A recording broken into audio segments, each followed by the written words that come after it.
Go, hello everyone and no one, and welcome to another Rotten Movie Reviews. I am in real time having to change the frickin' thing because it fucked up my title. I am so glad I have my desktop audio off because I swore that was frickin' silenced.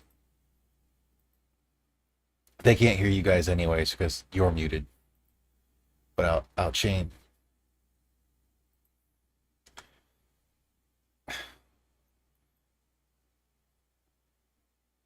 I mean, they can't hear it, but I'm pretty sure Tyr probably has a disease other than just being black.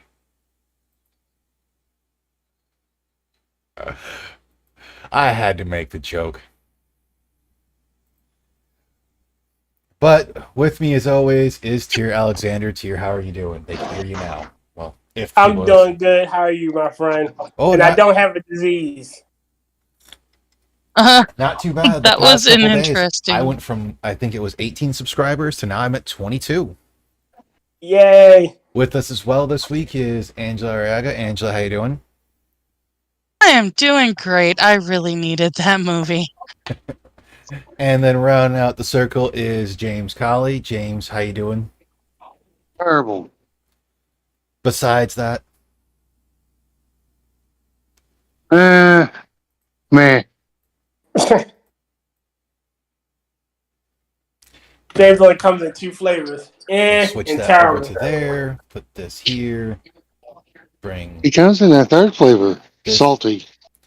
this back up. Well, today we're reviewing, I honestly think, my favorite of the Tremors movies other than the actual original. And it is Tremors 4, The Legend Begins. And surprisingly, because like at least 90% of prequels are fucking god-awful.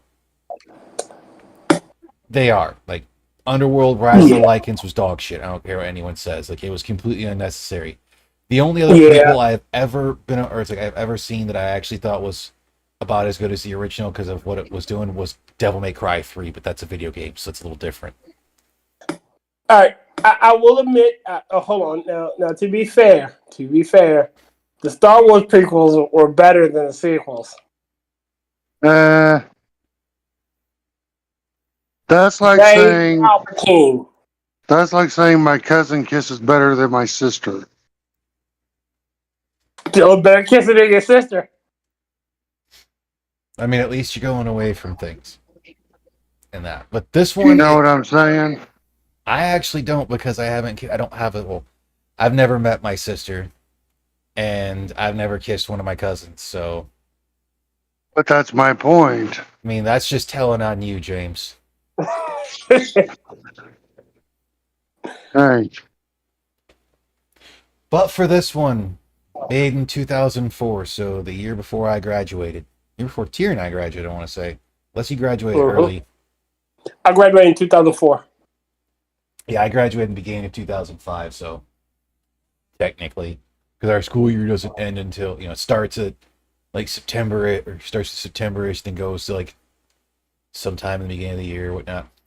But we have, obviously, Michael Gross, the amazing Michael Gross. Instead of playing Burt Gummer, he's Hiram Grummer. Hiram? No, Hiram. Hiram. Hiram. I can never remember how it's supposed to be said. Playing the exact opposite of who he normally is, to where he's the staunch survivalist, good with about any gun and everything, to where he's a prim and proper uppity bitch. That's one way to describe him. It's true. It is. And in this one, instead of seeing character development of someone else, of like Valentine or Kevin Bacon's character and Fred Ward's character in the first Tremors, the further development of Fred Ward's character in the second movie, really the people in the town. So it's supposed to be the one dude's daughter, granddaughter, and then the Jack dude who was doing the rides of their character development, and just the bad luck of Burt himself. This one we actually see character development of him. Of Hiram. And it's just fucking awesome. And I'm just a fan of almost anything set in for the Old West type thing. Like as long if you're set in the old west and you're at least halfway decent, I'm a fan. It was a decent movie. Very good. But I mean, then you also had Juan, who has my favorite line in the movie when they're talking about, we can do this, we can survive, and he's like, it'll be our Alamo, and you hear, Gummer is just like, Juan, we lost the Alamo. And he goes, depends on which side you were on, gringo. I lost my shit laughing when I first heard that watching this movie. My fucking god. But the resident Texan in the room, fuck him. That was Damn. hilarious. It was wonderful, and you know it. It's Yeah, funny in they- the other 49 states. See, Andrew. All I Yeah, hear is a well- lot of bitching from James on this one. It's funny in the other 49 states.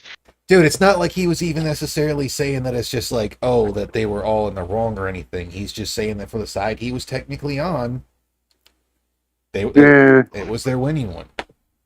So because like if you look at it, he wasn't disparaging towards Gummer and the rest of them. I He know, just wanted but to make it, and you're just being fucking whining about it. I'm not whining. Yes, you are. Again, he was there. Of course, he's gonna be salty about it. But I will definitely say, and I forgot the dude who played Pyong, Ming Lo. That man has been in a lot of fucking movies as well. But the Changs in that one, like even with the whole shit of how they went with like we're gonna go back to, like plausibly going back to China. He's like, we're not working the fucking railroads because they're even saying like we know what goes on with the railroads. Hell fucking no.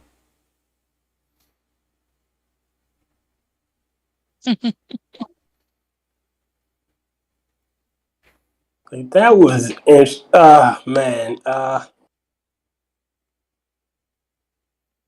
See, I love this movie. It dealt wonderfully with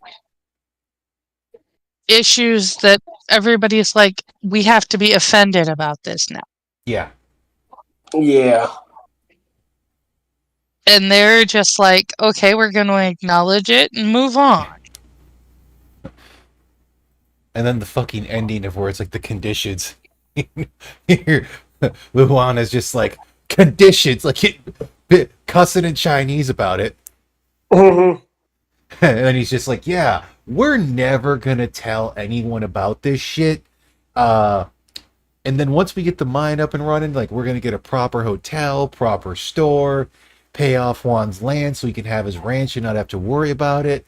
And Tacopa, what you want? He's like, I want a statue that looks like me, and we're commissioning a statue for Tacopa.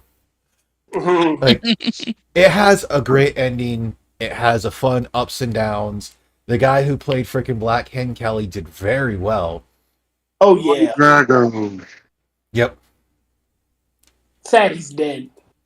Yeah, like Yes, it is. he's been in a whole bunch of different stuff. Freaking Ming Lo, oh my god, that man's acting credits is ridiculous. He has 104, That's not bad. and he Nope. started in 77.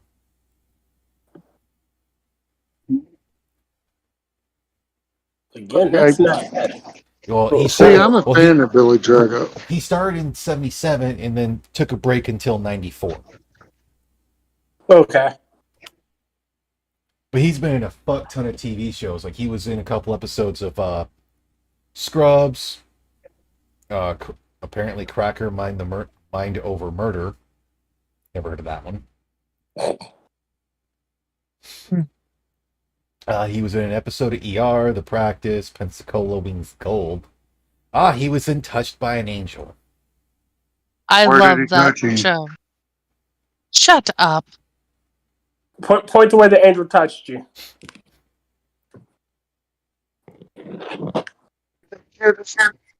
Oh, hold on a second.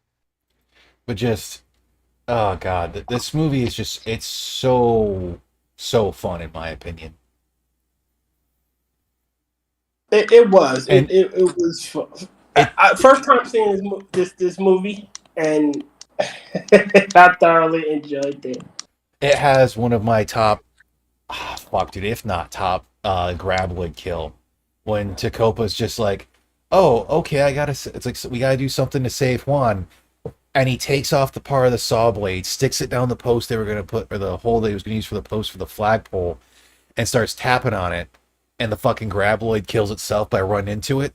Like, that was pretty damn clever.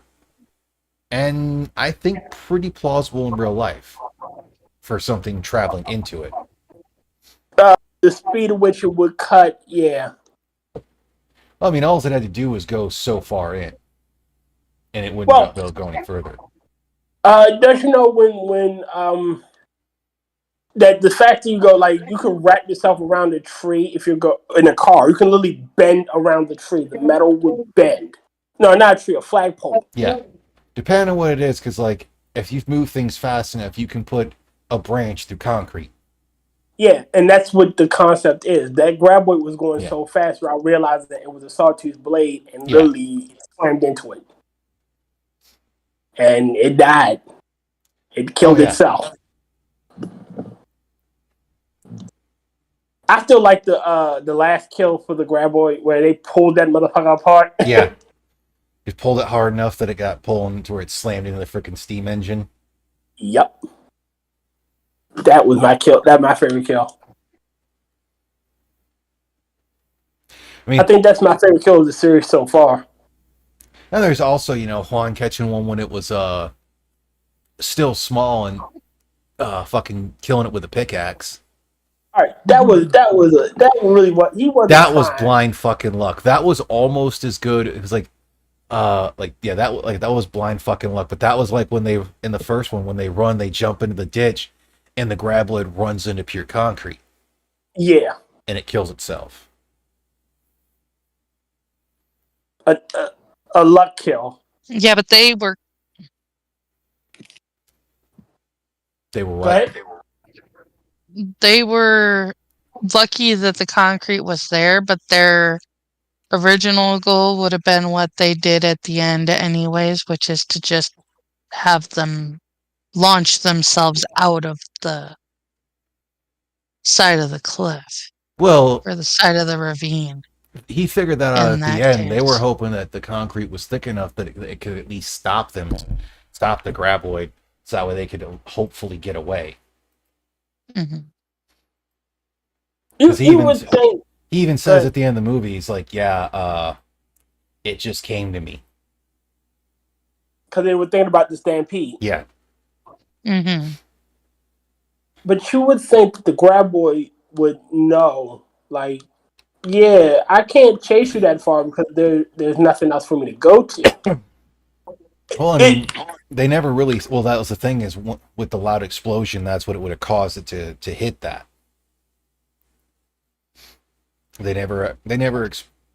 They go with that because like it's kind of one of those things to where an animal will jump off a cliff if something causes it to where it just fucking goes. Like there's even people that have done that.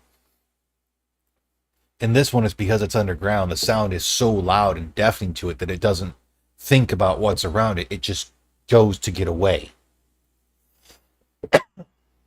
The graboid's not like, okay, so if I veer off in a 45-degree direction with a little bit of a 2% tilt, I can get away from this and go towards the mountain. It's just like, fuck, noise, run.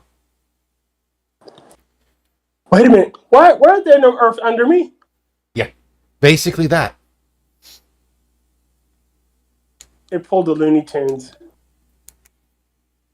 Yeah.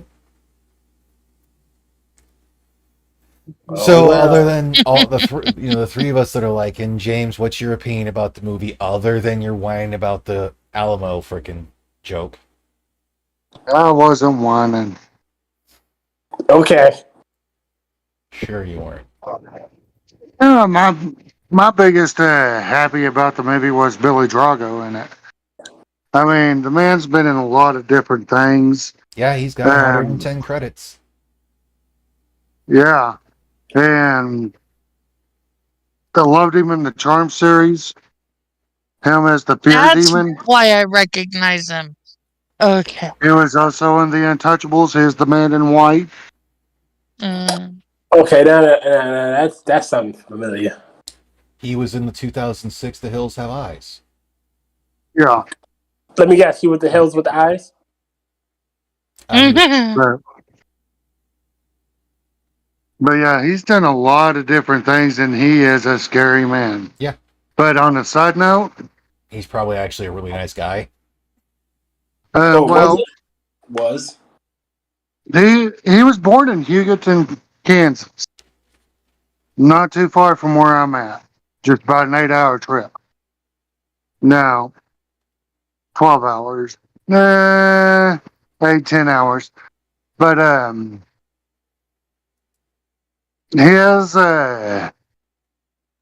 he was third cousin to one of my driller's wives.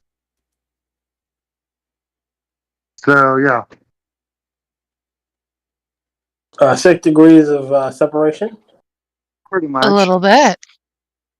Yeah, but yeah, they never met him because his Hollywood actor. Okay. Yeah, my biggest thing with him was his untouchable role, and then him in Charmed. Hey, what's He up, was in Badger? what up, Green Badger? He was in And Charm. him playing a Yeah. good guy this time. Well, he was also in Supernatural for an episode as Doc Benton. Hmm. Oh He's shit! one of the, Oh, I'm definitely gonna have to pick this series up at some point. I always forget about that. He got to do 6 episodes of The Adventures of Briscoe County Jr. with Bruce Campbell. Oh, wow. Oh, That is ancient. Yeah, 1993 to 1994.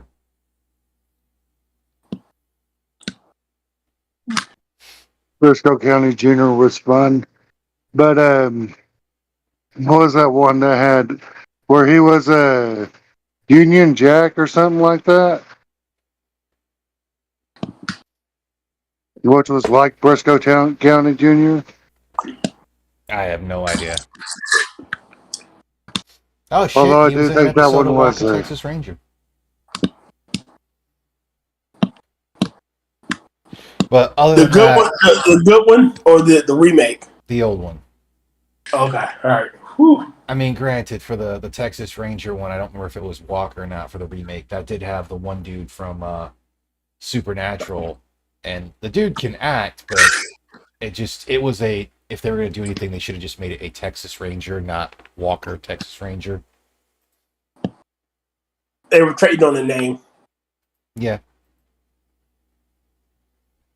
Yeah, I also will say though, for Tremors 4, I do like how they got to show a little bit more of where they, like a little bit more of their origin of like how small they actually start, because in the next movies you actually get to see the eggs and that whole thing. Because pretty much you find out that, yeah, it's the ass blasters that carry eggs, because they're only supposed to survive for about so long before they either die and lay the eggs, or they just lay the eggs somewhere. Because typically what it's supposed to be, I think, is that they eat enough food to where they die, or it's like, basically it's like they have enough to stain the eggs to hatch.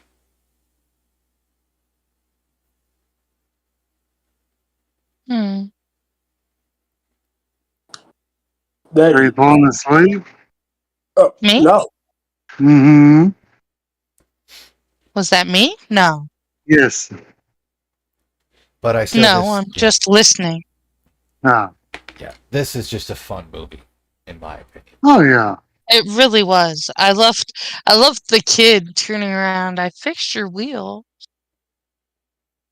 And then Yeah. charging them for it. $5. Mhm. That's highway robbery. And to pull his own saying back at him, he's like, if you Yep, can't take yep. advantage of someone, you should. He's just like, touche. He Smart kid. is touche. But at least But I like that. It showed him like when he first comes on, he comes off as this utter, Yeah.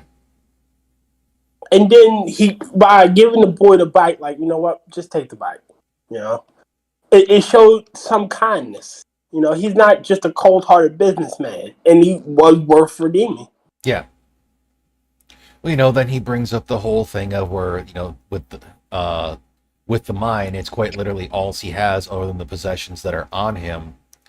Then have it that, he takes Christine's advice, and it's not how you spend your money, it's how you spend your time, or how you spend your time on this world.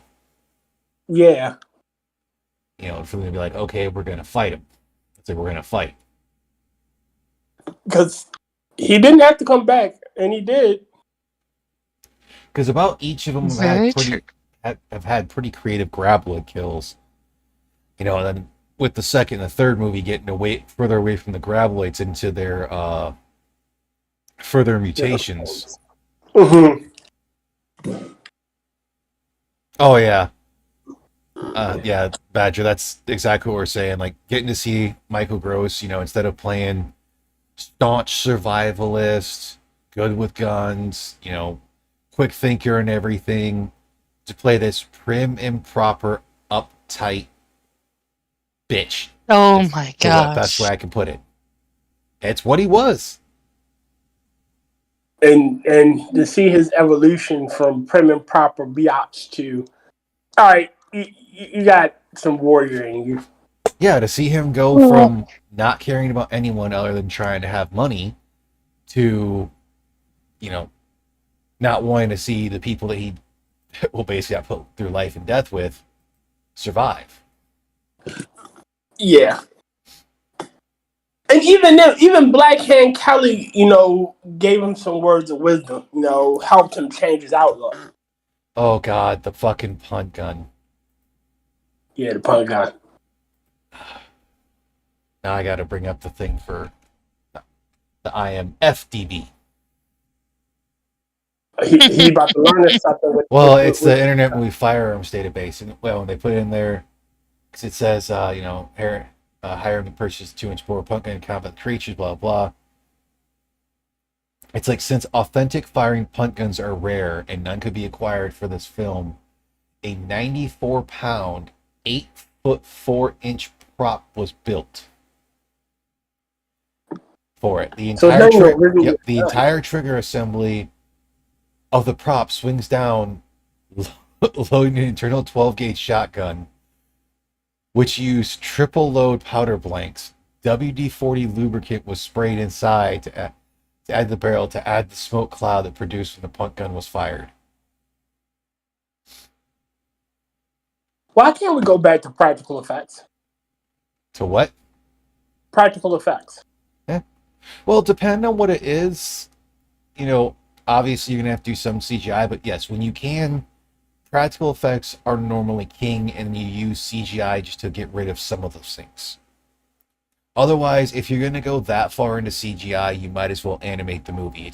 It's the reason why The Lion King should have never been remade. Honestly, it's the reason why every single movie Disney has been remaking in live action should never have been remade, because they require far too much CGI, because they're not going to go the distance with practical effects. So they should have just let it be animated. For some movies, they can't use like you can't have a woman underwater for like 100 years. Yeah. The film and shit. So you can't do it. Huh? You could draw. Remember the movie The Abyss? Yeah. Yes, I love that movie. Well, they were literally under the water.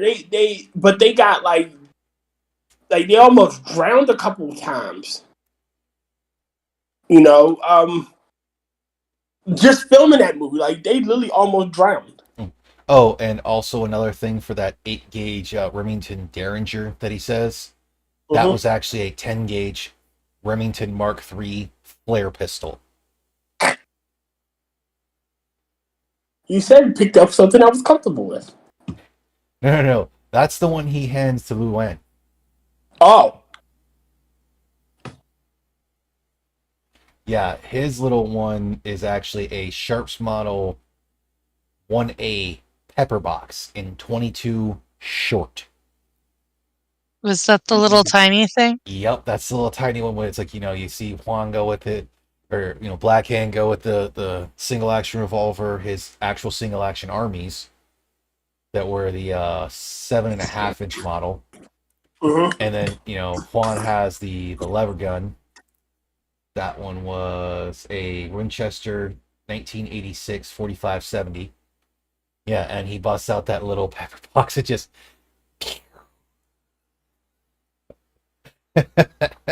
It's so goddamn funny. Have Oh, y'all ever seen? Have you all ever seen Harlem Nights? I don't know. A Yeah. million years ago. Yes. I'm just referencing one scene with Arsenio Hall and them. Stop shooting that little ass gun. No, all I can Mm. think of is Boondock Oh, Saints 2 Yeah. when they do the whole killing the Chinese for the heroin deal and whatnot to send a message. They're like a 22, the three lethal most. It's like some of the most lethal men in the world, and they switch to 22. It's like bringing a knife to a gunfight, and you hear Greenlee, or like bringing a really small gun to a gunfight. yeah. But I love that you're bringing up that scene in Harlem Nights.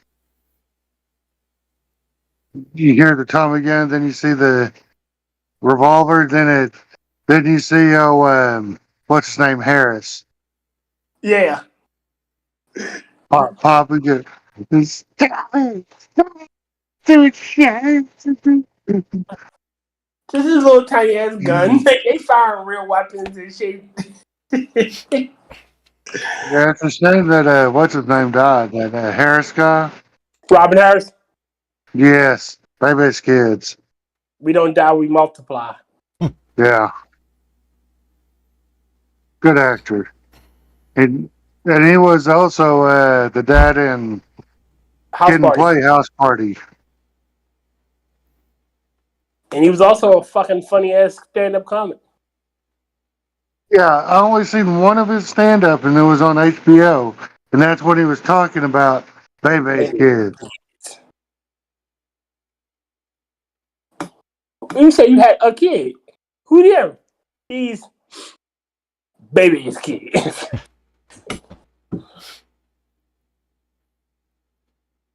But Man.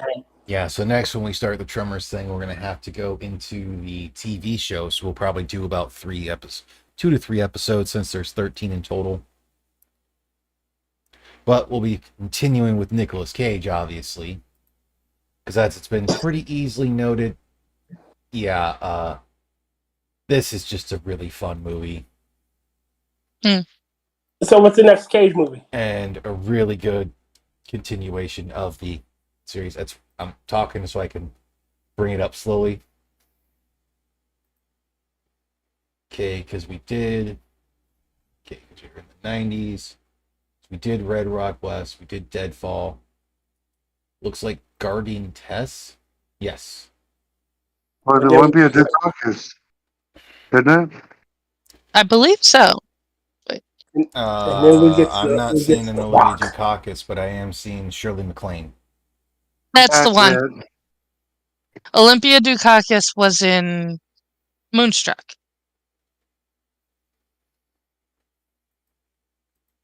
Who was she in Moonstruck? She was the mother. Oh. Okay. But I'm pretty sure that was Cher. I'll still say, like, No, for Olympia Dukakis was the mother in Moonstruck. Cher's mother in Moonstruck.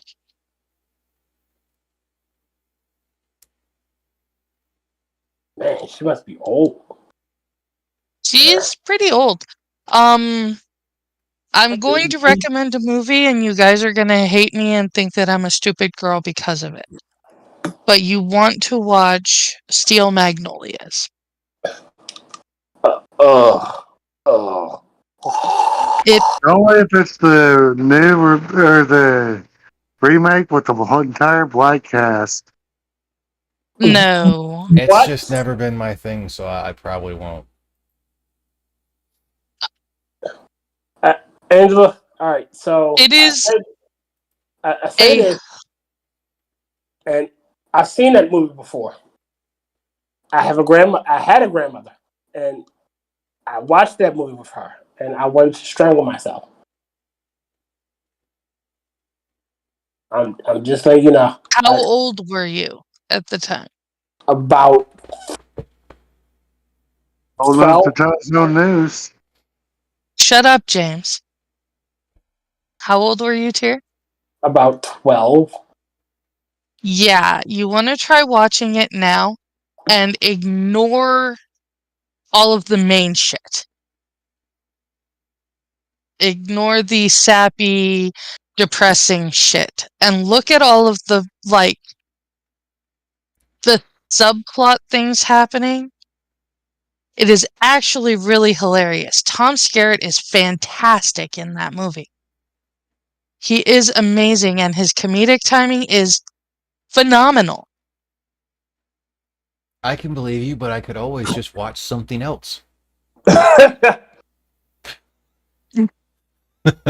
Yes, you can. I'm just saying there are a lot of movies out there like that where when you get super caught up in what the main storyline is, you're missing the parts like underneath it that actually make it entertaining.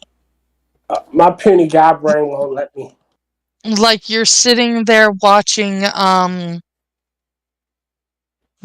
movie going and you're paying attention to the main storyline and you're going, why the fuck am I watching this? This is depressing as shit. But if you watch Beaches and you ignore like the main storyline, there's a lot of really funny stuff that happens in that movie. Uh, Steel Magnolias. There is nothing funnier than Tom Skerritt cutting into a cake shaped like an armadillo that is made out of red velvet and just chopping its ass off and handing it to Shirley MacLaine. Now it was backwards.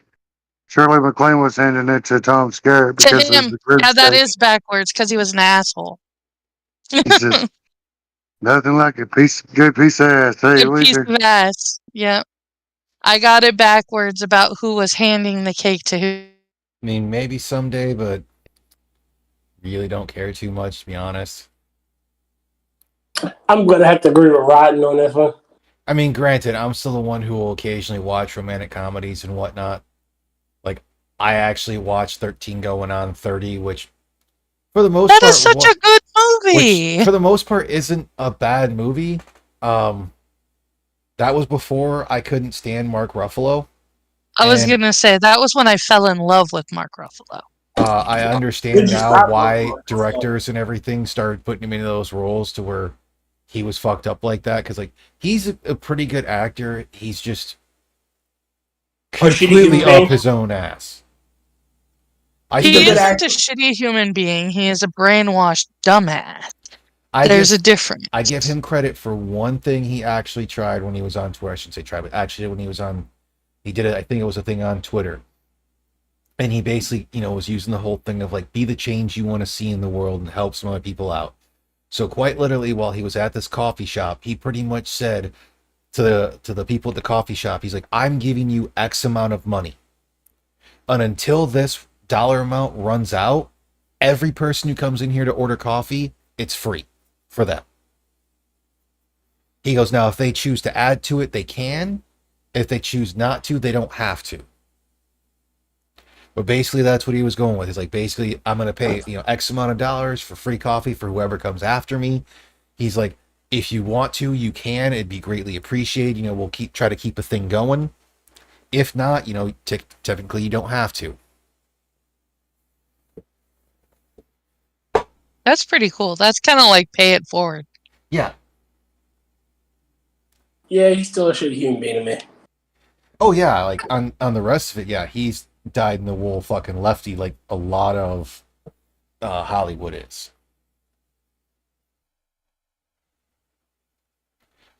But that was like hell another one that I actually sat through and watched was He's Just Not That Into You. I love that movie. That was actually a really good movie. And it's funny because like my dad tried to give me shit for watching it, and I'm like, Dad, you sat through fucking Twilight. I don't want to hear it.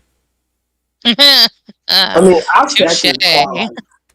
He sat through Twilight. I mean, granted, the gal that he was watching it with, because he was with my mom and one of their friends' daughters, and she wanted to watch it. So like I can understand it that way, but he had every moment that he could have just went and left, and he sat through and watched that shit. So I was like, I don't want to hear it. I mean, that's not a hard benchmark. I've sat through Twilight, but that was for a girlfriend at the time. I was gonna say, you said you were watching it with a girl, though. There's a difference. Watching it because it was a girl? Yes. Huh? What? Watching it because it's a girl? Yes. Something because of the girl, yes. Oh shit, he was in Last Castle. That was a damn good Yes. movie. Yeah. I liked the last thing that I saw Ruffalo in that I actually liked was the Now You See Me. Maybe. Oh, those are good. He is great in those movies. Yeah. Supposed to be doing a third one. Oh, I the was ones never with a fan. Jesse Eisenberg and Woody Harrelson and them. Yes. Uh, I mean, basically, all they did was take the cast of, a majority of the cast of Zombieland. I actually think they're working on a fourth one, James. No, a third one. No, I'm they're pretty not. sure there already was a third one. There's just two. I'm pretty sure they're not. They're working on a third. Because the second one had Perry Hothead in it. I'm pretty sure they're not working on it. There's a strike going on, and Hollywood's burning to the ground, and I'm enjoying every second of it. Good. Maybe they'll get an actual decent script. Well, if they just stop Or paying shit writers and doing the same thing everyone else is doing, to where they're like, oh, we see these people, or it's like kind of in the business, or I'm going to hook up my friend. It's like, okay. But you had to be able to call that if they had a shit script, they had a shit script. I mean, yeah, that is the whole way Hollywood's basically worked. It's either you're fucking or sucking someone to get a role or a job opportunity, or typically you know someone. It's not like back in the 80s, 70s, and even the 90s where they're like, let's take a chance on this.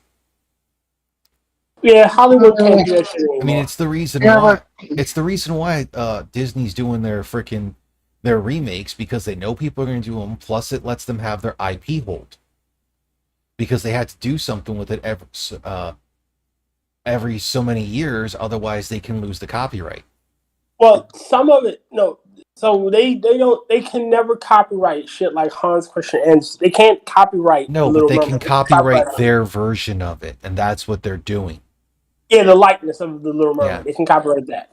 Like they have the design of Alice in Wonderland, but they can never copyright the book Alice in Wonderland, as much as they would love to. Yeah. Like that shit has been public domain for the last 900 years. Apparently, this script and it looks like the filming for the third film is already completed. They're just trying to come up with a release date that they can put it in theaters. Yeah, going with the whole thing as well. It's just they get decent scripts and whatnot, but the problem is they tend to have constant writing or overwriting in that whole thing, to where they'll go through and they're, oh, we're gonna change this, then we're gonna change that, and then we're gonna change this, when there's no reason to for a lot of it. But that's like, okay, for the Mario movie, we can go to that one. It was CGI the way it should have been. And I like Chris Pratt, but I still think they should have just paid the guy who does Mario for the games. Well, all right, so Because they already have voice actors. And I understand the whole reason people are like, oh, well, if they didn't go with Chris Pratt, the movie wouldn't have been able to sell. Bro, I doubt Mario is known by everyone. Like, I'm pretty sure there's some kid in Africa who barely can understand English and, probably knows who Mario is. agreed. They should have got his voice actor to do the lines. They should have also gotten. I guess Pikachu technically doesn't have a voice actor, so I guess Ryan Reynolds doing Pikachu didn't really hurt it. Well, that was the thing is, spoilers for that if you haven't seen it, the whole thing is Ryan Reynolds is playing a different character whose spirit gets put into Pikachu. So him talking with his son, since his spirit was in there, it's the reason why when Mr. McBad or whatever, whose name I can't remember, but has been in so much shit from he was the main bad guy in the first Underworld, really.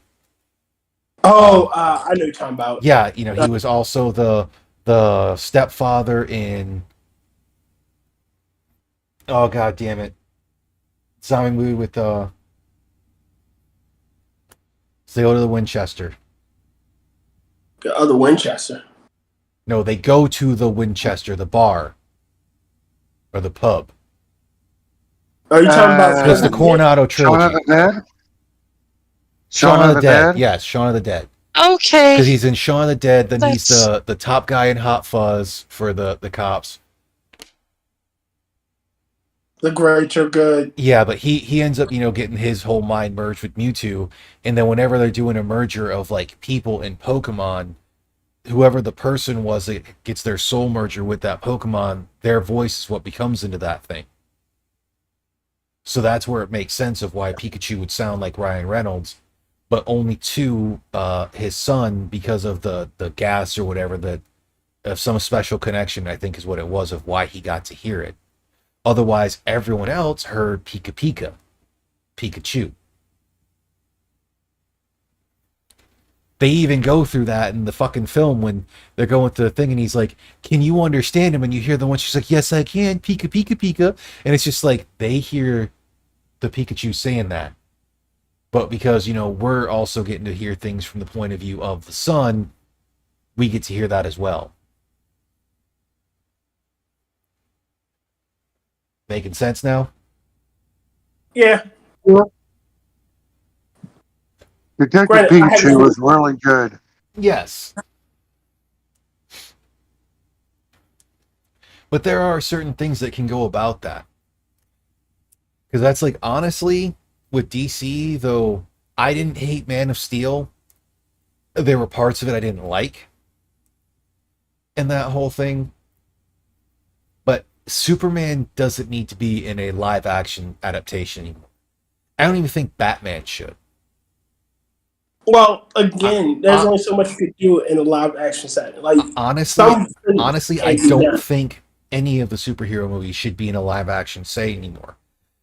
And I know some people are gonna be like, "Oh, why, blah blah." It's like, because with their powers and everything that's done, you're gonna have to have too much green screened, and you can't do as many practical effects. About the only one that fits in that is, and that all depends on who you're going for an enemy, is the Punisher.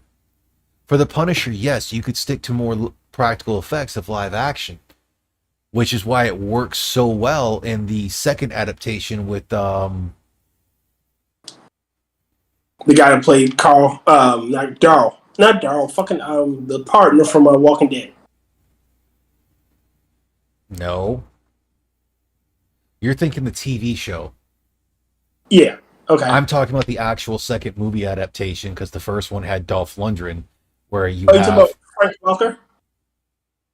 what? Was it Frank Walker? Okay. I know what you're Well, talking it's about. Frank Castle. Thomas James. Thomas Jane. Yes, say because Thomas Jane and the bad guy is Travolta.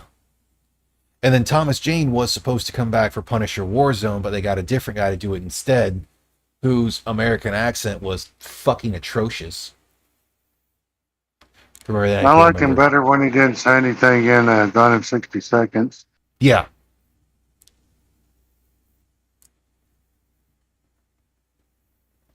And thank you, Badger. Yes, Thomas Jane is who we were all trying to think of.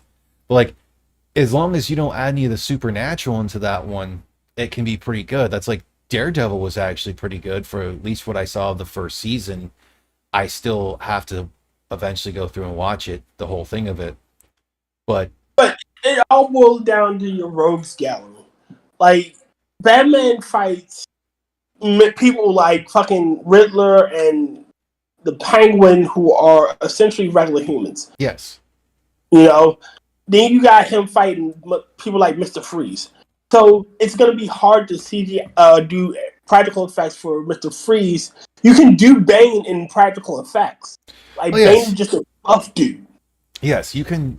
Oh. There are a lot of ones you can do that for until you get to some of the stuff Ivy does, Freeze, Killer Croc, Clayface. Killer Croc should always be CGI. They honestly, for that, they should just do animated. Just it's exponentially better and it fills the role better, and you don't have to worry about a lot of other things. I know some people don't like that, but it's the way it is. I mean, you could do Killer Croc with practical effects. The dude who played Killer Croc wasn't bad, and he at least went through some stuff for it. In the He wasn't tall enough. Well, they're not gonna find a guy who's like 9 foot tall. That's my point. He should have been CGI'd in. Because that's like, I didn't necessarily hate the Michael Bay produced. I do make that distinction for the Teenage Mutant Ninja Turtles. That one, it was okay, but it wasn't that good.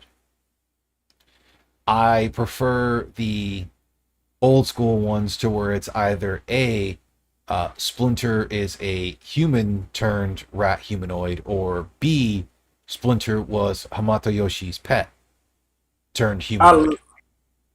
I prefer the pet version. Well, there's bits and pieces of the 2013 series I'm not the biggest fan of, but overall I thought it was done very well. And the voice of Donatello was the voice of Michelangelo, I want to say it was, from the 2003 series, which, in all personal opinion, like the first 6 seasons, until you get to, I think, the time skip and some of that, is honestly the best Teenage Mutant Ninja Turtles available. Like, it trumps or beats the original. Okay. Well, hey because... guys, I gotta go. My battery's dying. No worries. Thank you for having me. Yep. Take it easy, James. Have a good night, darling. Be safe. You too. See you, old man. But Bye. Bye. But to circle back to the actual movie we were originally talking about, instead of, I mean, at least in this one, we're still talking about movies and TV shows, so it kind of plays. I mean, yesterday was still super fun of going like music and video games with Terry. Like, we did that for basically 2 hours. That's true. It was fun listening to you guys. I couldn't contribute a whole lot, but it was definitely a good time to be there. One of the big things I will give this movie, though, is they actually kept to legitimate functions of firearms, of how they worked.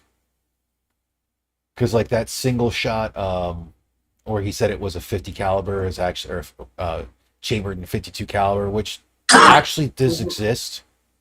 And that whole thing, but the model that they used for that Buffalo rifle was a 45-70, is a single shot rifle. And if you pay attention, the way it works when Juan picks it back up after having gone up the light pole, or the pole, and that whole thing, like, he clears out the chamber and grabs around and puts in it. So it shows that it's a single shot. I think the revolvers were the only ones they might have done a little different on, or it's like embellished how much they hold. Which I know you guys probably don't care, but I have a huge appreciation for them taking guns and using them properly. Well, not just using them properly, but doing proper ammo counts. I can see that. It adds to the realism of the scene. Yeah. If they're actually doing it. Well, properly. that's what made like the first John Wick so great. They actually have him run dry, the slide gets locked back. He has the slide locked back and he hits a dude in the throat with the locked back firearm, replaces the mag, and then shoots the guy in the head. Ouch. Oh, dude, if you've never seen the John Wick series, I'm not the biggest fan of what happened in the third movie. I think they should have went a different route, but obviously I don't get paid for that. The only John Wick I've seen is the first one. Yeah, he does that in the first one. I want to say it was in the club. I can't remember what part in the club, but he runs dry and has one of the guys in front of him, and he punches him with the gun, the barrel of it in the throat, reloads, and then shoots him. God damn. Yeah, that's what makes it fun. But like in the third movie of Tremors, when he says that they ran dry, he says how many rounds were actually in the handgun that he hands to Jack, how many rounds were in the bolt gun he hands to all right, where is it? To Jody. And that one he's like, yeah, you're out. And how many rounds he even put through his bull-pumped Mini 14. Which, why would you do that to a Mini 14? Side tangent on that whole thing, like bullpups are cool, but they're also terrible. If you're not right-handed, they are usually not for you. Depending on what you're gonna wear for a loadout and everything, they're exponentially harder to reload.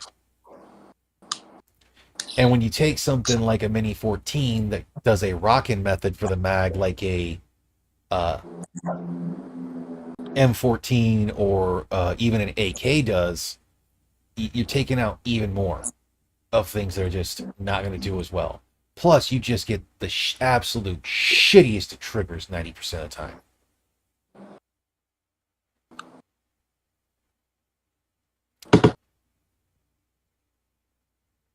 So. Oh yeah, Badger. Like my personal favorite Badger. Instead of just revolvers that somehow shoot, 13 times out of a 5-shot revolver, or like in what was it, the fourth technical Underworld movie, to where the dude busts out a Taurus Judge and shoots, I think, 7 times out of a 5-shot revolver. My personal that bullet was magical. My personal favorite is them taking something like a single action army, like you just said, or 1911, and they fire it with the hammer forward. It's like, dude, those guns don't work that way. But like in Tremors 4, you see every time they go to fire the single actions, they're pulling the hammer back. It made me happy. That's like one of the props I gave to NCIS for the longest time, because people actually called in or wrote in like kind of complaining about it. And the armorer apparently had been bitching about it as well. So I think it was like season 4 or so, they finally had it that 1911s had the hammer back, so they were carrying them cocked and locked. Mm-hmm. And yes, that is a proper term tier, so there's no just giggling about it. Wasn't giggling about that, but okay, that worked too. Yeah, I always just prefer when they actually go through and show more realism of the firearms. Because that was like, to go into a little thing of, if you remember the second Die Hard movie, Die Hard 1, but in an airport. Yeah. He says it's a Glock 7, even though it's technically a Glock 17, but he says it's a ceramic gun that's completely untraceable through, oh yeah, Ant-Man, where he stops the hammer and Glock. So much that Glocks are striker fire. It's not how it works, bro. Unless it was one of the 22 clones that actually has a hammer, that's not how it works. But yeah, the Glocks they're describing, the armor actually pleaded with the movie to change the script because it was completely wrong and lying to people. It's like the two big things in that movie that were absolutely ridiculous. One was the fact that of the Glocks, the slide and the hammer, or the slide, the barrel, and even some of the internals of the frame, and obviously the bullets in the mag would be set off in a metal detector. 2 was them taking their MP5s and switching from blanks to live ammunition without having to remove a blank adapter off the muzzle.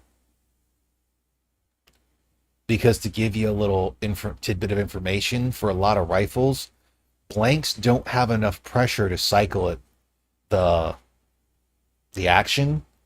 So they have to have a blank adapter that goes through and helps keep the pressure in there so it can cycle. Okay. Like, that's why it's so easy to do with revolvers. The only time they tend to not do that with those types of guns is if it's supposed to be a point blank shot, which is when they then tend to do the CGI, or they have something in there to do the a flash, so that way they can kind of add stuff into post later. Yeah, the fabled Glock 7. That costs more to buy than they make in a month. I think it was, or make in a year. And it's like, bro, you, the writer of that should be kicked in the nuts and never allowed to reproduce, because that is fucking retarded. Wow. Yeah, that's one of the bad things when you start to get into firearms. That's like listening to some of the guys who were in special forces and that whole thing, and then listening to them watch movies and critique movies about special forces, of how much they fuck up. Because I mean, hell, that's like seeing some of the other movies to where it's like, you'll have these women, or even small children, or small frame men that'll handle this. It's like, handle this gun that I would have trouble handling potentially, and some other people I know will.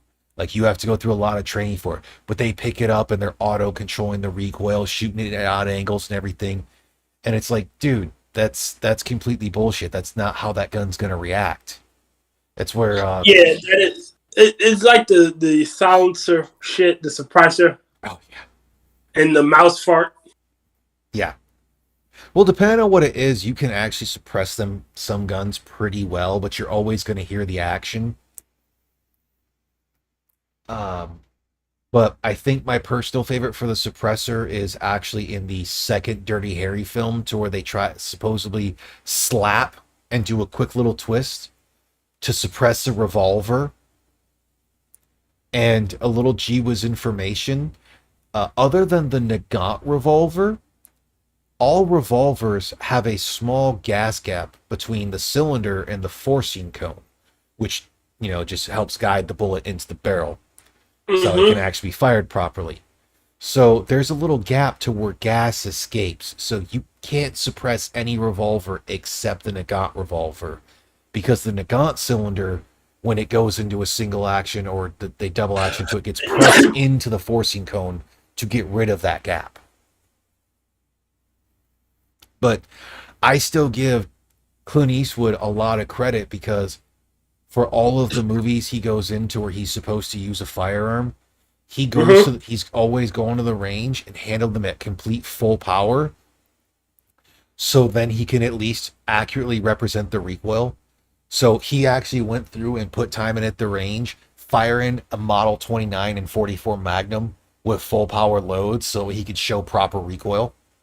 God damn. Yeah. Oh yeah, that's like watching the freaking or listening, like Badger is saying, like listen to someone who works in a med lab, or someone who's an actual doctor, and like critiquing when they do shit on there and whatnot. Because like the lab ones are always so funny, of just like how ridiculously unsafe they are. Yeah, like that's why I can't watch movies about TSA. Yeah, aren't you so glad Get Out wasn't just about his job? I'm so glad, but the end was just fucking dumb. Yeah. Even I watched it, I was like, yeah, like that's absolutely retarded. But then again, that's like almost, I think, like I want to say for medical wise, the one that gave the most accurate representation of like what a doctor did is actually Scrubs. especially when it came to shows. Like ER was just absolutely ridiculous. Obviously, House was meant to be one of those things to where it was the rarest of rare cases for some odd reason. Well, like, House, they were more diagnosed. Yeah. And then there was like the most accurate representation of hacking was actually in I think it was Swordfish with Hugh Grant, not Hugh Grant. I think Hugh Grant was in Swordfish. No, I'm thinking of No, I'm thinking Hugh Jackman. Hugh Jackman. That was it. Yeah. That one had full frontal Halle Berry. It's like I know it's Hugh, but it's not Yes. Grant. I was like, I know it's Hugh because Grant's the weird British asshole. I'm thinking the Australian. Okay. Tier? Yes. Full frontal does not mean titties. Full frontal means full frontal. A topless scene with Halle Berry titties. There you go. Yeah, Love full you. frontal means that you're going to get bush if they have bush and maybe a small bit of batch. Well, we got some in Monsters Ball. Oh yeah, because like the takedown sniper rifles of how they retain 0, but they're taken down to like 16 pieces. I mean, at least with Born Legacy, when Alex, I'm spacing on the dude's name who played Alex. He played Hawkeye. Ryan. Oh, not Brenner. Is it Brenner? I believe Brett Renner. I don't know. I don't like. Renner. Jeremy Renner. Jeremy Renner. Thank you. I'm like going. Yeah, like he puts his back together, and it's supposed to be a survival rifle, but he at least isn't super accurate. Like he has to take, I think it's like 3 or 4 shots to basically like figure out where it's shooting to where he has to shoot to somehow take down a drone with like a 308.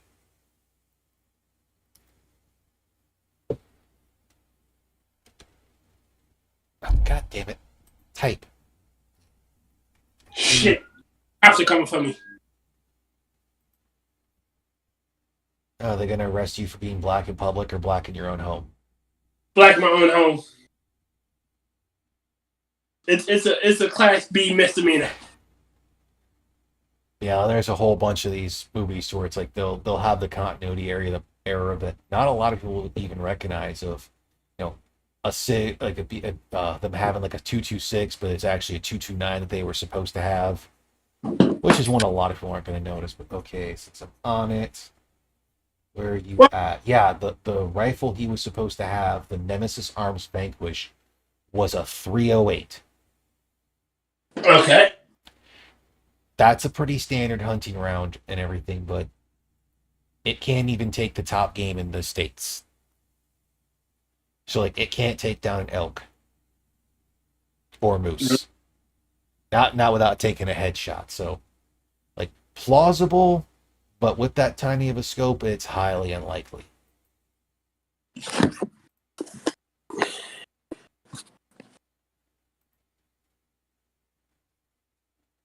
And I do love how they ended with the Gatling gun in Tremors 4.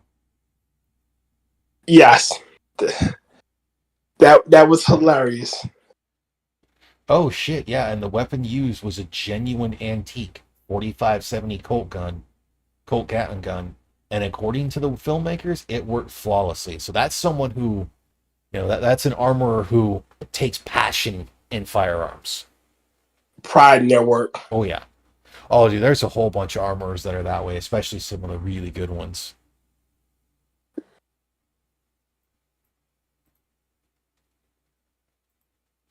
God, I hate that fucking heart on this goddamn thing. The stupid little heart in chat because it shows up because it's like, yeah, shot placement. I had to switch over to see the other chat because when I was looking at the YouTube one, in that bottom left right corner, it puts that little heart there, and I want to get rid of that. I don't know. Doesn't that suck? I hate that thing. Yeah, because it makes it so hard to read certain things. Why is it there? No, it should be. It should be a pull up that you can Oh, God. Yeah, I don't know. But yeah, Tremors. I have yet to watch Shrieker Island, but I still love the whole series. Even the next two movies that have Jamie Candy in them. He's not in the seventh one. Shame he killed his own career. Well, he took on the sequel for The Mask, which kind of killed a lot of things. It's like kicking it old school was stupid, but it was fun.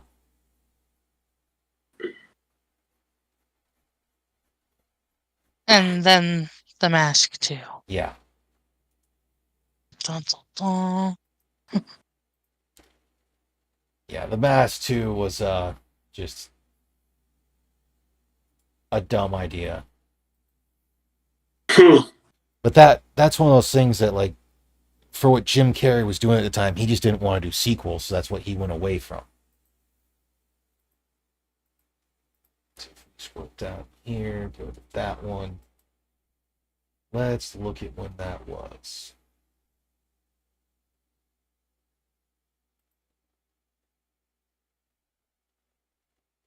Because yeah, shit, he's got a part-time thing in the newest Scream movie. Apparently, he's in the movie Last Call. He's in the movie Trick. But when was The Mask 2? Or Son of the Mask. That was 2005. And he still got some stuff after that. That's not bad. It's just that movie was so goddamn dumb and just never should have been made. Like Son of the Mask should have been a prequel or something like that. So it was so dumb. They were trying to go zany for zany's sake. So Jim Carrey, The Mask without Jim Carrey doesn't make any sense. Well, the only way you can do another Mask movie is you have to put it into another complete different area and have someone else find it and have shenanigans ensue. Having to go into a family-friendly, family-oriented scenario just didn't make a lot of sense. Or they can follow the comic, because the comic is fucking dark. Yeah. Or they would have had to have gone again to that whole prequel thing to like where it was going, or it's like how it came to be, which wouldn't have been terrible, but wasn't necessary. The whole thing about the mask is its abilities, not its precursor, its beginnings. Because that was like for, oh god damn it, not the cube, with the Cenobites. Hellraiser? Thank you. The sequel should not have taken place for like the second one, for the way they ended the first. It should not have ended, or not having it. It should not have had characters from the first movie come back in. It should have been an all new cast and an all new area, and have it go through that way. That's how that series should have went. Well, the second movie was a direct sequel. Yes, but if you pay attention, in the first movie, they throw the lament configuration into a bonfire, and then a bone vulture flies out of said bonfire and explosion and flies to another part of the world to where it shows it being bartered in like Afghanistan or Israel or somewhere in the Middle East, it looks like, to where it's being bartered for someone to buy the lament configuration. So with how they ended the first one, they should have never started directly after the first one. True. They should have had a whole new cast set in a whole new area. Possibly somewhere in the Middle East. Yeah. Or, someone from the middle, it's like someone found it in the Middle East and they brought it back to the States into a different area. Not that all of a sudden somehow this fucking jackass doctor now has it.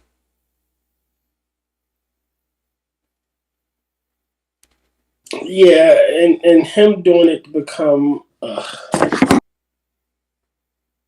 you're burdened with hell.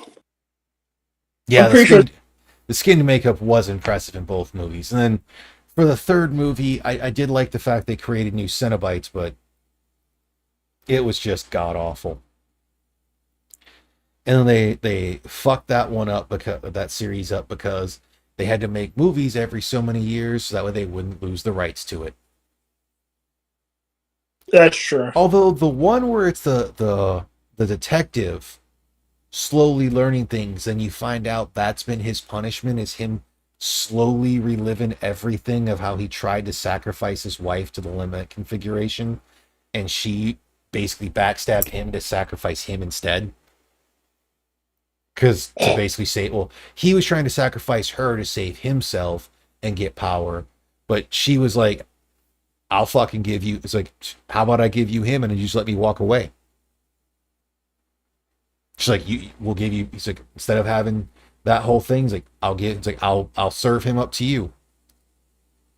So it's his whole thing of going through and find out that like he was actually the everything that happened, and like that was his punishment, was basically forever having to forget it and then slowly go through and learn of all of the shit he did. But I'll be back in a minute. I'm gonna grab a drink. It's called a Sisyphusian task. Like, he has literally become Sisyphus, forever doomed to push a boulder up a hill that's gonna roll right on back. Yeah.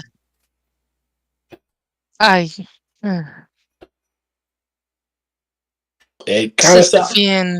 Sisyphean task. Yes, I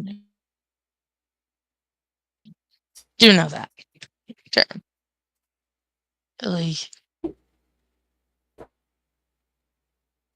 A task always doomed to fail. To an extent. Well, no. It is definitely doomed to fail by the terms fail or succeed. Well, again, if you're doomed to relive, like the same just said, he has to slowly learn, and he has to instantly forget it. He's constantly pushing a boulder up a hill that will somehow never stay there and will roll back downhill, and he has to push it up again. Yeah. Oh yeah, the cocktail shaker, the CD player, Cenobite. Well, it was I think they might have had it. That was the DJ Cenobite, and there was also the cameraman Cenobite. Because everything after 4 was retarded. Well, that's like I said. The one that wasn't too bad was the one where you actually find out the entire movie actually takes place within, the realm of the Leviathan, because it's the punishment of that dude, because obviously it's some of the shit they do. And that whole thing, not everything's just ripping off skin and whatnot.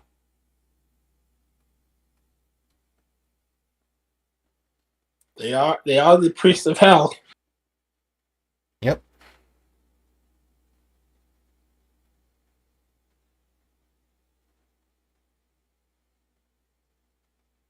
Oh shit! Apparently, the steam engine they were supposed to have, since it's the movie set in 1889, is actually not seen until 1912. Yeah, that's a little things in there. Yeah, that's what the 2-inch bore gun was for, was to shoot entire flocks of ducks at once. He would mount the gun on the flat bottom of a boat, a punt, aim at the side of the lake where the flock was feeding, and fire.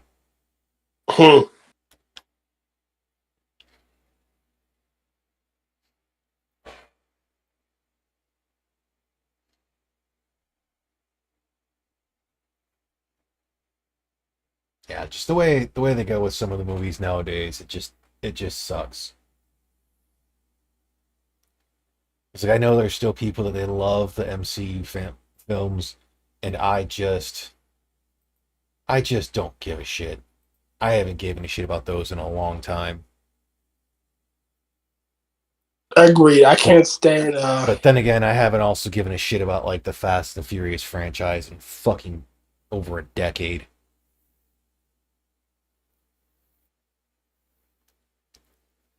I mean, I still think other than of the superhero movies, the one that I still like was in like the past was it like 7 years, 7 to 10 years was Shazam. I have yet to watch the second one, but the first one was just it's the way it should have been. It's a young teenager getting superpowers, acting like a fucking young teenager with superpowers. It was the way it should be.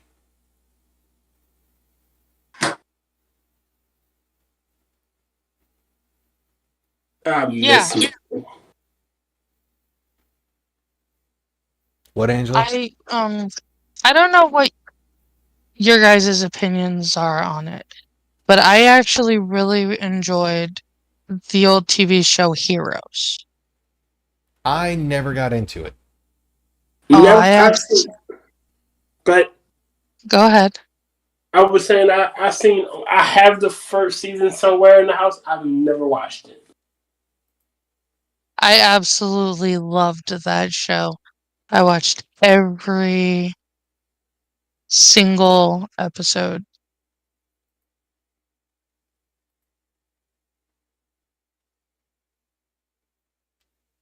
I mean, I like the premise of somehow people just start developing superhero powers. Yeah, it's a great premise. I just the way it looked, it just didn't appeal to me.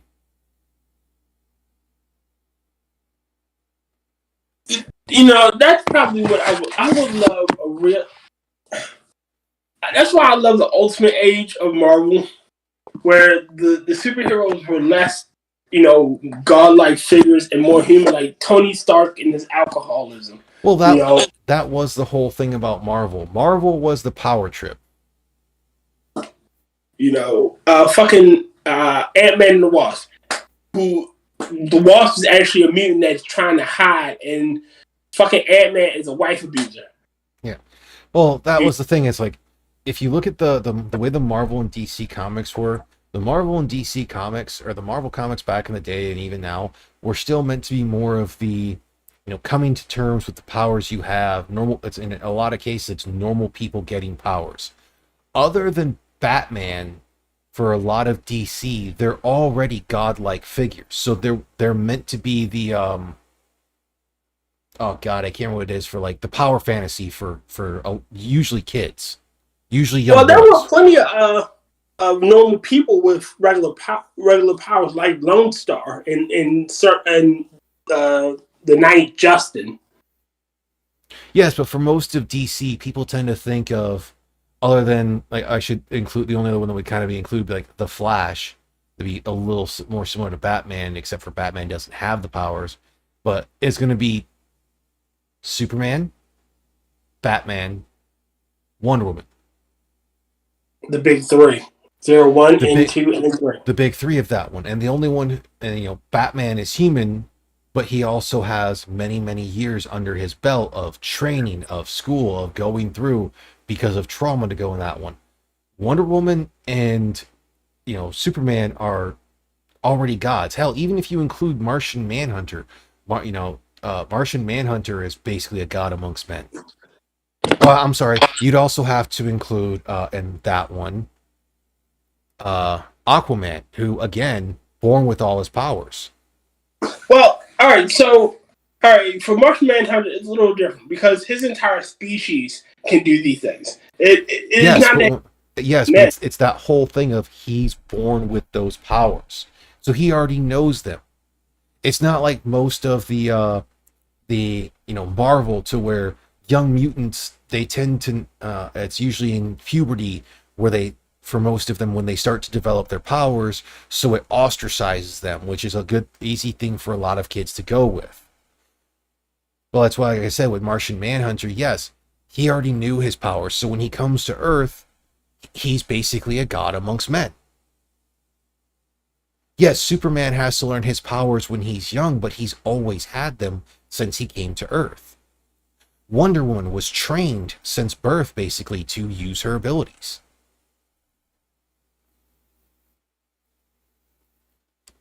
I mean, the Flash, for the most part, he just runs fast. I mean, you got people like Booster Gold, who technically has no superpowers. He just has technology from the future. Yeah. He's a regular guy. Because like Oh, that was Mr. the big thing for Marvel, is like a lot of people could connect with Peter Parker because, you know, he's this kid who then ends up getting these powers, and because of a tragedy that happened, you know, he's trying to do the right thing while also trying to protect his family and friends. You know, He's a more lot of people can yeah, well, with Superman as well, Badger, a lot of people fuck up the writing. Peter Parker is so much more tortured than Batman is. Oh yes. Like, Batman was a kid when his parents died. Peter Parker had his powers and he couldn't stop it. Like, his whole arc, his whole existence is, I fucked up once and I lost Uncle Ben. I gotta do the right thing. I mean, even if you look at what Batman had, it's like from everything we're aware of, I mean, yes, it's supposed to be a canon catastrophic event that was destined to happen in his life, kind of like it was for Parker, for all of these people, really. He got scared at what they were at, so they left, but they left out through the alley instead of out because they didn't want to bother everyone else. And that's what caused that. So, you know, Batman does have the whole thing of, yes, he lost his his parents at a young age, and he's had to deal with that fact that if he could have, the what ifs of, if he just sat through the film and just grit and bared it, would his parents still be alive? Peter Parker also has that of the direct actions of, that's not, it's like, I miss, or it's like, I don't understand where the part where that's my problem. It's used to basically the Sam Raimi version of it. Mm-hmm. But he's more relatable because, you know, he does get those abilities. Yeah, Batman's power is basically being rich and nuts, and honestly, he's probably like borderline autistic. Like, he's probably on the spectrum for all the shit he gets into. That, or he's just so fucking driven. No, Batman is just as crazy as the Joker. Oh yeah, he's just in the opposite direction. Yeah, well, it's more like they're both obsessed. Like, they're both obsessed. Like, Joker is obsessed with Batman, but Batman is obsessed with protecting what he has. Yeah. Or never letting another child feel like he felt. Well, yeah, that's why in the second variation, or it's like the original variation of the Justice League, in there, I always think it's funny that they have an episode where Wonder Woman tries to chastise Batman about, you know, turning Dick Grayson into Robin. She's like, well, you know, you went through and helped Dick Grayson bring his parents, it's like, you know, find his parents' killers. And he goes, yes, and bring him to justice. He's like, why? So he'd end up just like you? And Batman just turns to her and goes, no, so he wouldn't end up like me. And you just see Wonder Woman just get shot because he's just like, wait a second. He realizes he's insane. And No, like, it's like he realizes these things. He doesn't want anyone else to end up like him. I remember that episode. It's that they were trying to decide if to kick out Shazam because they found out he's a child. Yeah. Like, and Bat was like, he should be here for this. He should plead his case. Why? Yeah. Of course, you would let a child fight crime. And that whole scenario played out. And he goes, yeah, because he would end up like me. Yeah. Like, I'm obsessed. Like, I'm crazy. I know this. But like, then the Hulk was a very relatable because of just a lot of younger kids, especially boys and, you know, teenage boys, have a lot of pent up rage and anger because of just the way things are supposed to be. You're told to sit down, shut up, always do what you're told. In all reality, and it's like, I understand that there are a lot of shit put on girls as well, but there's a lot of shit less that guys can get away with, or at least used to be. Yeah. Like, hitting a girl was so frowned upon. Now we pay people to do that. And that's just, they could do things well, but they just don't tend to do things well. That's where the Batman v Superman was so fucking retarded for a lot of its shit, was because they tried to take 6 different comics and push them all into one. They do it for a lot of the Marvel ones as well. They're like, we got to take this, we want to take this of this comic and this of this comic. It's like, no, if you're going to take the one comic, just take the one comic. And Play that storyline to completion. It's been my problem with how they would do a lot of the anime. Is when they would start doing filler series. Like, I understand for an episode you can only do, like, I think it's 3 to 4 chapters, and you do have to add some filler, but you don't want to have an entire filler or season that you then have to try to shoehorn into the next series, and it just gets all fuckered up. Or that makes no sense in the grand continuity. Like, it didn't even fucking matter at this point anymore. Like, She-Hulk could have been a great series, but the problem with that one, and I'm going to say the same thing a lot of people have in that, and I don't think Angela will get mad at me, but she might, but it is a lot of women writers are just, they're bad writers. well, okay, all right. And it's not to say that there aren't good female writers. There are. But it goes back to the whole thing me and Tyr talked about on the Talking of the Void on Tuesday. And I don't know if you heard it, but I'm going to reread it again. And I don't know what time frame it was, but Lego did a study when they created the Lego Friends line for girls, where they discovered that when a boy plays with a toy character, he tries to become the character. When a girl does the same, it's like, and the girl, or it's like, when the girl does the same thing, she tries to make the character become her.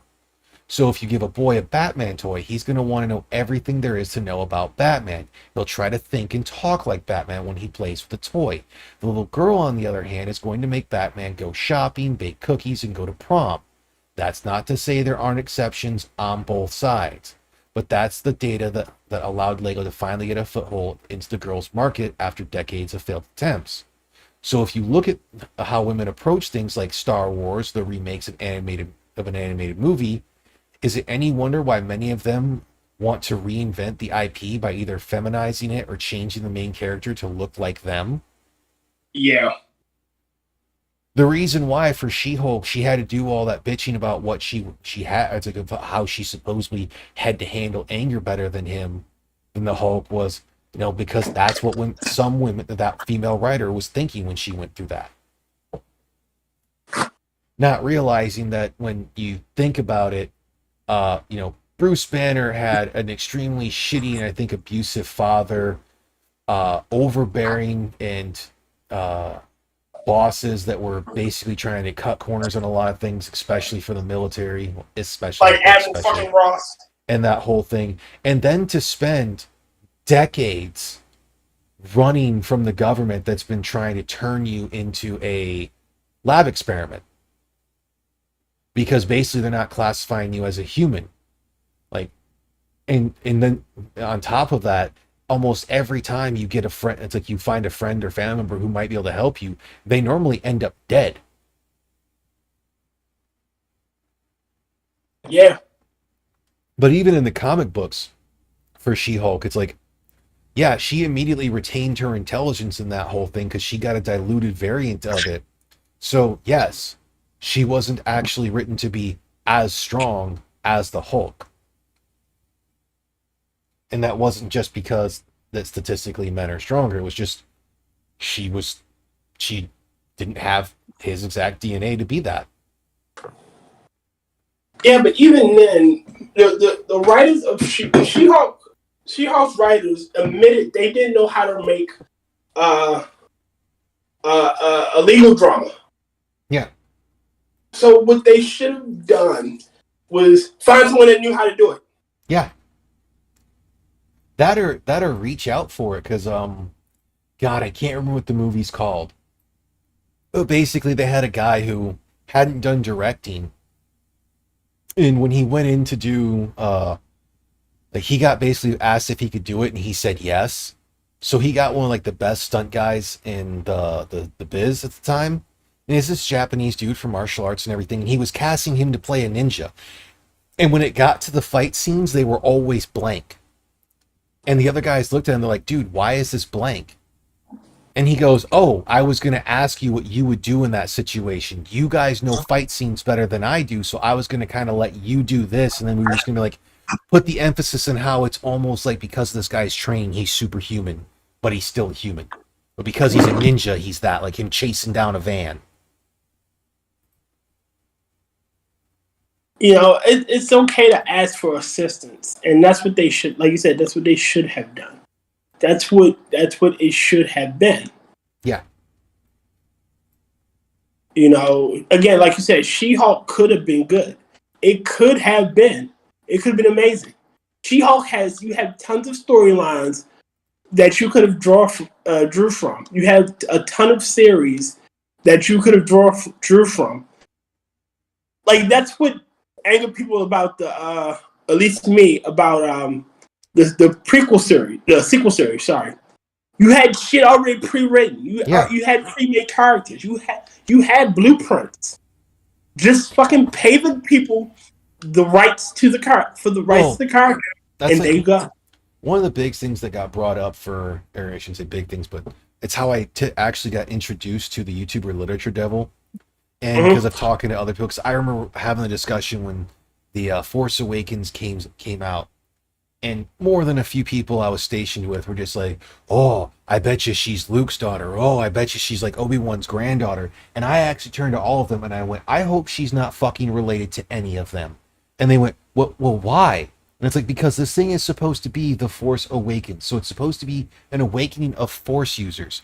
So let's go away from the regular cast that we had and go to a new cast. Because then at least you could fucking do something with it. But no, they wanted to be like, oh no, she's Palpatine's clone or some dumb shit. His granddaughter. Yeah, like that shit was just completely fucking retarded. Alright, it makes no... Alright, Palpatine didn't come off as the type to have sex. Well, and then this was I know something Literature Devil had talked about, and I think I had talked about with some others as well. Because yes, first series, Rey is a Mary Sue because she figures out how to do everything naturally and she's immediately good at it. She doesn't have to, she barely struggles with anything. Now, they could have made that pretty, I should say pretty, but they could have made that more plausible if you'd have had like later on when the fucking Ben Solo or whatever was doing the mind meld thing to actually have it that, oh, an escaped Padawan or someone who had the Padawan training but like forsake of becoming a Jedi said, no, it's like, I thank you for this, but I'm not going to become a Jedi. I'm just going to live a life of whatever, because I do believe they were allowed to do that. Had trained her, but then because of things that were going on, she wiped her memory of her, but she still technically had that training. Okay. That was a way you could have gone through it and like have him basically get to reach into it.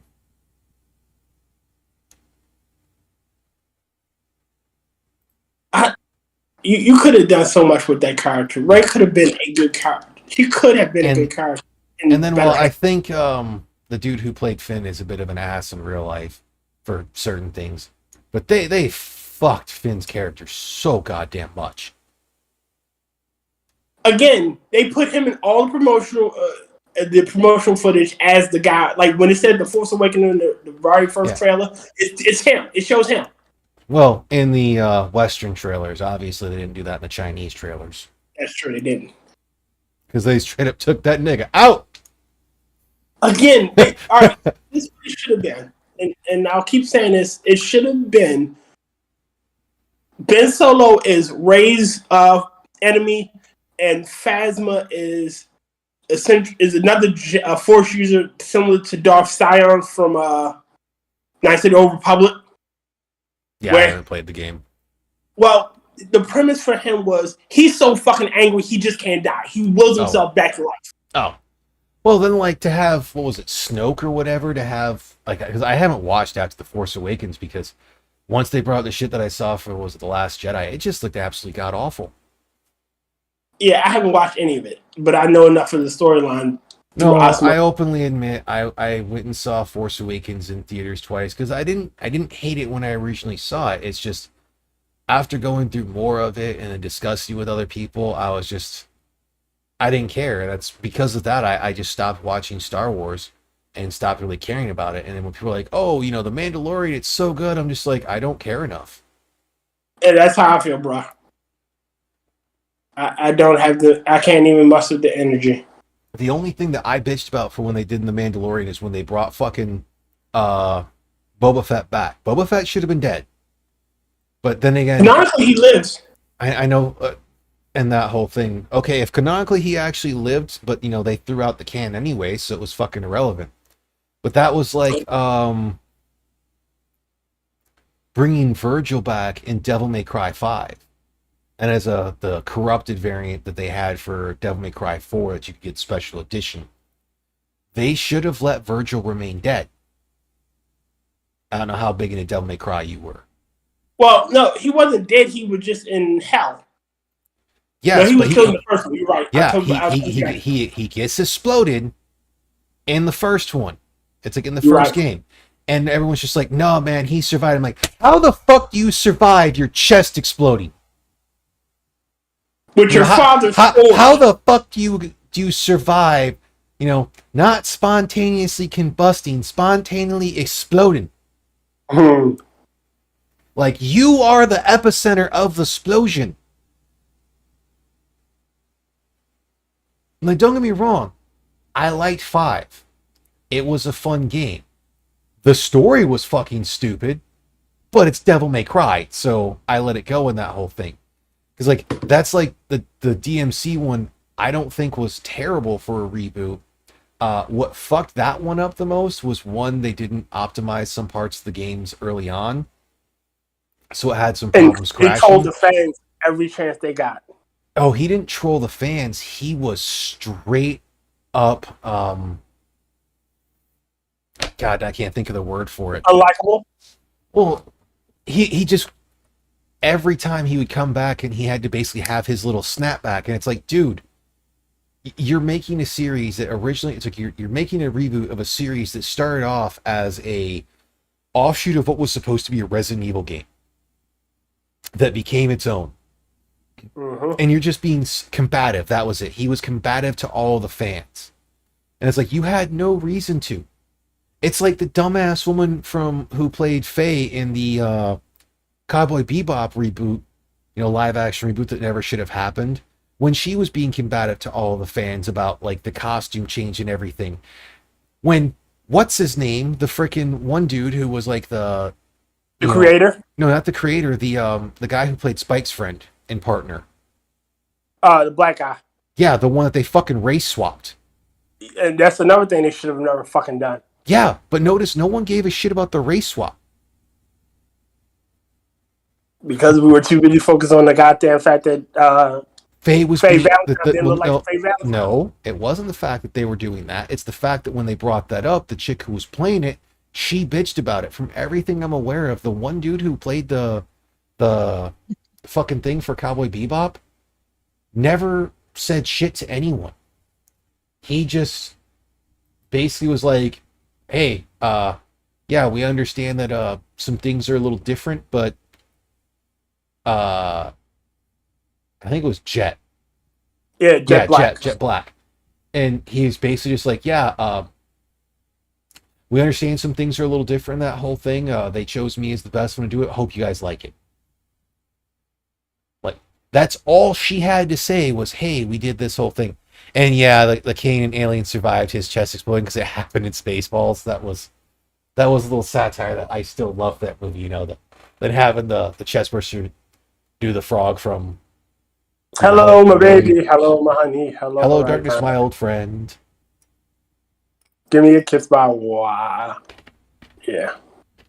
He did Michigan J Frog. Yeah. That was funny. Yeah, like, that's all they've had to do in so many cases. But that was like the reason why Nintendo hasn't had an actual movie of anything, was because technically Pokemon isn't a Nintendo game. I mean, granted, it's predominantly a Nintendo game, but it's a Game Freak thing. They're producers and distributors. Yeah. And that whole scenario. Yeah. But when back in the day when they were doing some stuff on, well, that's like I said with the guy who was playing Jet, like he never said you never heard a fucking thing from him. And then the chick who also, was playing Faye, her acting was terrible and the writing was god awful. Welcome to Ouch, motherfucker. Like, that is some of the dumbest shit you can say. Like, you have to go like dodgeball on that one if you're gonna do that one. It's like you're supposed to be like, welcome to Ouchtown, population U. All right, so the actor That is a played direct quote from what's his name I in know. Dodgeball. He's like, oh, welcome to he's like, Ouchtown, population U, bro. again.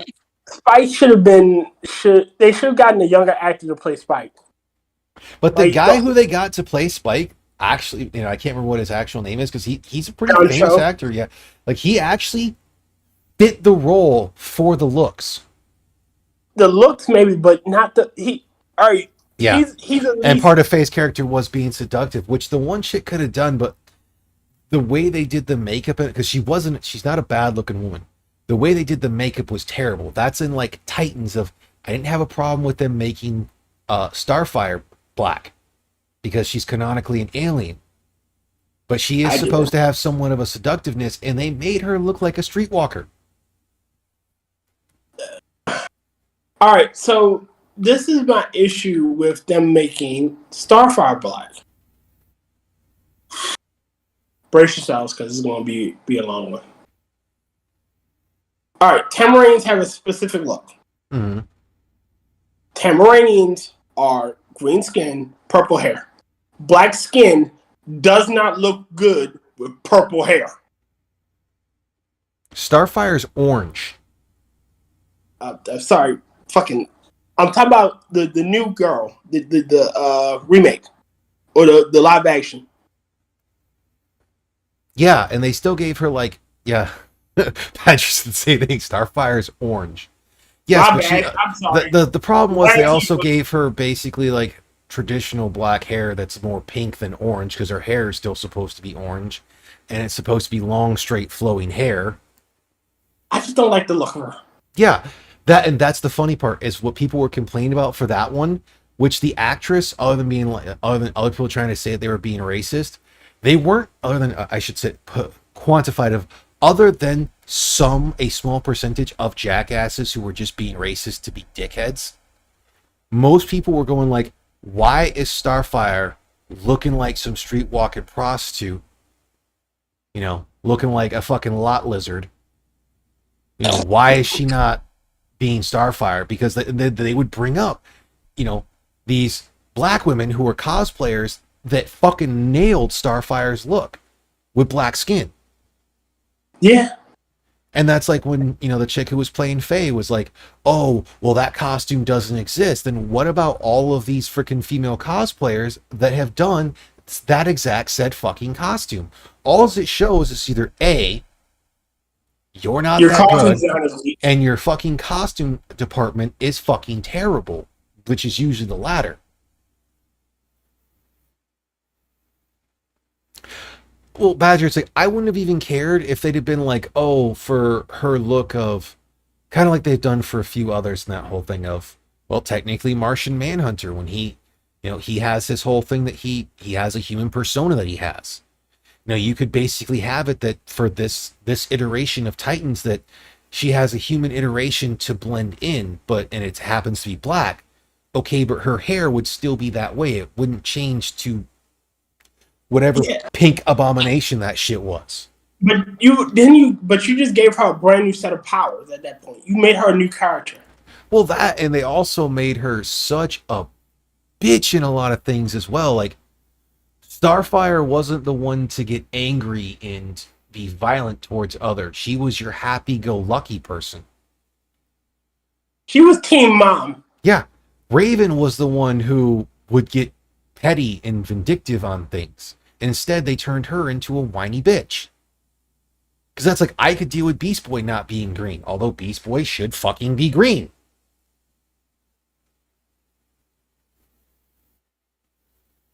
Because he is in almost everything. And hell, I was even fine with the Teen Titans cartoon making him vegetarian, or mostly vegan for the part, because of the fact that he can turn into all of those animals, even though in like the original Teen Titans comic book, he was a regular omnivore because he was just that way, and I think he also smoked. in the comics, he got real depressed after I forget who died. Someone dies, and he just goes full on depressed mode, and he just says "fuck you" to everybody. Yeah. Which is best characterization ever. Like, y'all trying to help me. Go away. I don't need your help. Leave me the fuck alone. Yeah. I just need to deal with it. Next. And it's like, that's the thing that bothers me. Now, I'll still say for a sort of live action reboot in that whole thing, I'm, from everything I've seen, in the minority of this one. I did not hate the whatever year it was, the Power Rangers film. Where they actually, instead of having, the cast from the TV show play those things, they rebooted it. You had Bryan Cranston as Zordon. They changed the story. I actually didn't think that was a bad movie. It wasn't great by any means, but it was still within the realm of a bit more adult, but not too adult that kids couldn't enjoy it. Okay. And I know a lot of people got pissed because they took the new character for Billy and made him black, because they went more towards the a mixture of the second iteration, to where they introduced like Rocky, Aisha, and Adam. Yeah, I know a lot of the Power Rangers. So when they get rid of Jason, that I cannot remember the first Yellow Ranger, and Trini and Zach. Yeah, instead of Trini being Asian, she's Latino. She's Mexican, I think it is predominantly. They put in Adam instead of Zach. They have him Asian because Adam was Asian, and they have Billy be a black man that's autistic. Again, I'm so tired of them trying to make autism sound like this epic superpower. Except for it's not. It isn't. Well, no, like they quite literally don't make it an epic superpower. He has so much shit to where it's like he's worried about dumb shit. He's got stupid shit that he goes through. Like he brings up on a lot of things of like how he's on the spectrum, and he doesn't expect anyone to treat him any different for that. And that he's not superpower. That like a lot of things he did was because he did that. Like, yeah, he's got some smarts in certain things because people who are autistic, depending on what it is, they tend to have a few things they obsess on. And that was the whole thing of having a certain thing of hyperfixation. And he had that in some things, but not in everything. I'm just talking about it in general. Yeah. Oh, if you haven't... I'm almost tempted to say that our next palate cleanser won't be Tremors, and I am really tempted to find a good copy of that so we can have the subtitles for when Zordon and the guy who plays the voice of Alpha are speaking in Elentian? Can't remember Zordon's actual species, and that, so you can like read what they're doing there. I still go on the whole thing and say it's not a bad movie. And then they also do have a special appearance at the end of it with because they did set it up for a sequel that it never got, but they have the guy who played Tommy and the chick who played the original Kimberly. They make a guest appearance as just a background character that like they see the Megazord and they're the ones who think to go take a picture of it. Then everyone else starts getting out their phones to take a picture of what's going on. God rest Jason Frank's soul. I still do regret. I want to say I had a chance to meet him, the chick who played Aisha, and I think another one. I can't remember who. And at ASIN in 2008 before I joined the military. And I should have went to it and I fucking didn't. Because like I still think it's funny that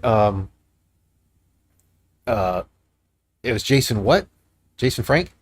Yeah. Yeah. The fact that he did mixed martial arts and actually got into a little bit of MMA, and apparently in one of the fights he went up against, the dude tried to taunt him by doing like the Power Rangers morphin thing to like make fun of him, and Jason Frank kicked the shit out of him for it. Like he was like, Look, dude, I ain't ashamed of what I did. You ain't dogging me on that. Like, I've gotten, a lot of things that people tell, of thank yous for doing that role and everything. Like you got a dedicated fan base for that role. Yeah. Never be ashamed of it. Oh yeah, from everything I've seen, um, the only one who didn't necessarily like it was the guy who originally played Billy because he He was got gay. yeah he was gay and he got a lot of it made fun of when he was younger, and that. But apparently, from what it seems like, there has been quite a bit of reconciliation amongst the character, the actor, the acting staff and whatnot. And I think a lot of them apologized for, like, we were dumb kids back then. I mean, it was the time, but it was no excuse. So from my understanding, there was some reconciliation. I mean, Trini's been dead for. Yeah. She died in a car accident, if I'm not mistaken. And I actually liked her role in the second Crow movie, Yeah. City of Angels, even though, oh God, I am still so pissed at the studio for that one. Well, because like usual in so many things, the studio likes to step in and push in things that don't make any fucking sense.